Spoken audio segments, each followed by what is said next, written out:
Hey friends, you're listening to the None But Curious podcast, a space for nuns, agnostics, and nothing in particulars. We are okay with not knowing, and we're inspired by each other, art, nature, and everyday moments. I'm really happy you're here. Let's go explore.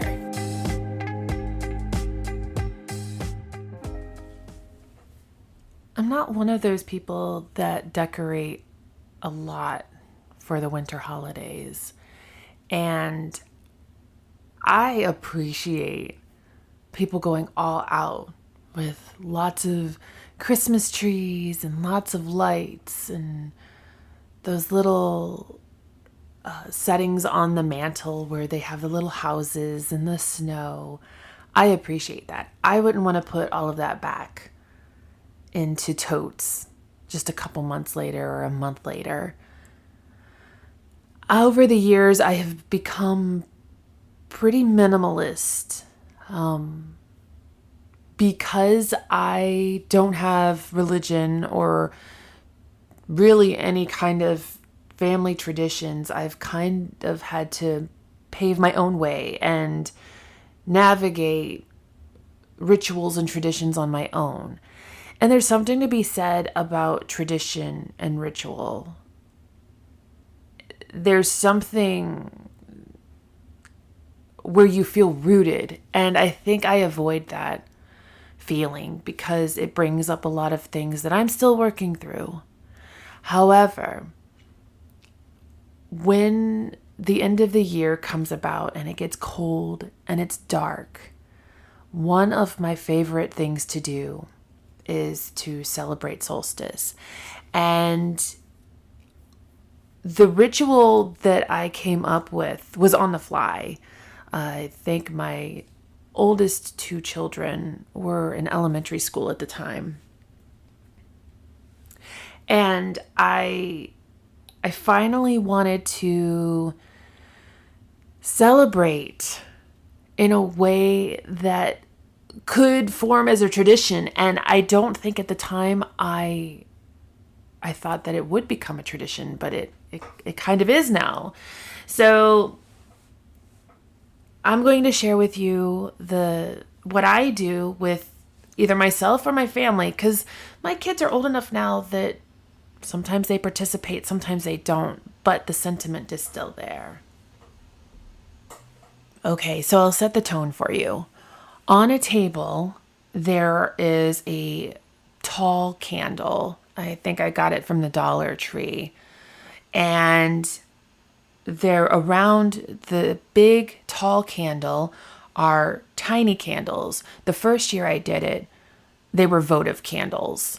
I've graduated in recent years to actually tiny taper candles and little holders. But there's one candle for each person at the table, and it sits in a circle around the big candle in the middle. And then each person is given a piece of paper. And I think the first year that I did it, it was just regular paper. Years after, it was flying wish paper. There's a reason. And on that paper, each person was invited to write one thing that caused them sadness or darkness in that year. And it could be more than one thing. Sometimes it was more than one thing. Some years are really heavy. But you wrote down the one thing or the things that brought you sadness in that year. And then we went around the table and we talked about it. And we asked each other questions. We had a conversation about the darkness, because the darkness is necessary to appreciate the light. And sometimes there were tears. Most times there were just grimaces. And as the kids got older, even more grimacing, because why are we doing this, right? So we talk about our darkness, and then everybody goes and turns out the lights. And we talk about how the winter solstice is the shortest day of the year, and it's the period of the longest darkness. We talk about how necessary it is with all the doing that we have to take time to just be. We need time for rest. We need time for restoration and relaxation. We need to sit and be. And so we sit in the dark for a good couple of minutes in silence after we've had a discussion about our darkness and our sadness. And then I light the candle in the middle, and that represents the sun coming about and the days getting longer. And we talk about how as the days get brighter, so do we, and there's more time to do things. But in the darkness, you're invited to be. And so we would take those pieces of paper, flying wish paper, and we would each put them in the candle flame representing the sun, because the light is taking away the darkness. And it was really fun to see, especially when the kids were younger, it was fun to see how their faces lit up by candlelight, mind you, when the wish paper would just disappear. And it was a really neat symbolism, I think. And so then by candlelight, which I don't even know how we did it, I probably would light more candles later on. I just do it by candlelight now, but that one candle, then we would have another piece of paper where when the first year we did it, they were young. So we would have another piece of paper that we would write a wish or a goal that we wanted to achieve for the following year, something that we could look forward to. On the years that the kids were younger, we would tape that wish around their votive candle. In later years, and especially when I do this on my own, I will make a symbol and scribe a symbol or carve a symbol into my little tiny taper candle when I'm doing candle magic. Something that I want to work towards or manifest. And then we would take that middle candle and light all the candles around the table with it to symbolize that we are all one. We're all part of something greater.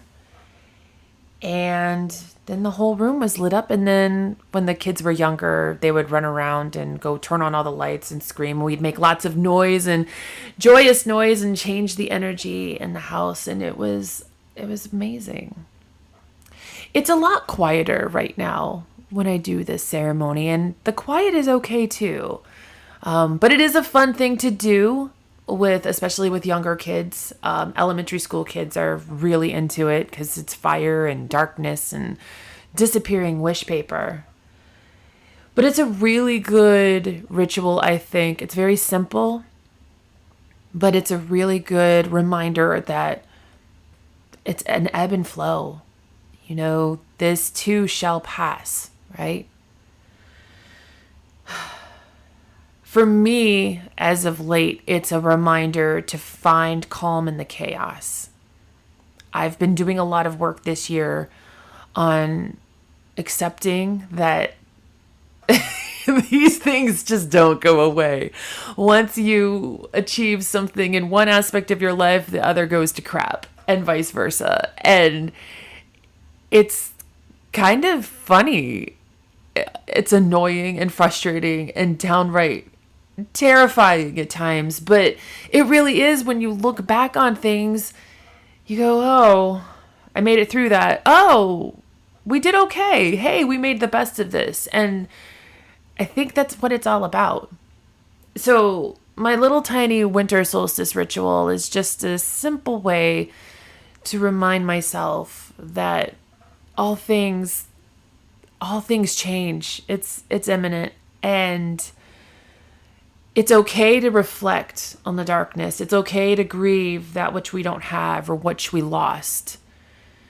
It's okay to shut ourselves inside our little caves and hide out for a little while. We live in a world where we can't hide, And we shouldn't hide. And that's a whole other topic. We really shouldn't hide away from all of the terrible things that are happening in the world. And that's not what I'm suggesting. What I'm suggesting is that taking a minute to reboot is absolutely crucial to make it. And also, you get to play with fire and disappearing wish paper. Who wouldn't want to do that? So I invite you to take advantage of my tiny little ritual. I will be mindful to post pictures of it in my Facebook group so you can see, and take it and make it your own. That's what we're here for. Hey, thanks for listening. Let's keep this conversation going. Share your stories with our None But Curious Facebook group, or you can also follow our Instagram at None But Curious, or email Candy at nonebutcurious.org if you want to share your ideas and thoughts. Until next time, stay curious.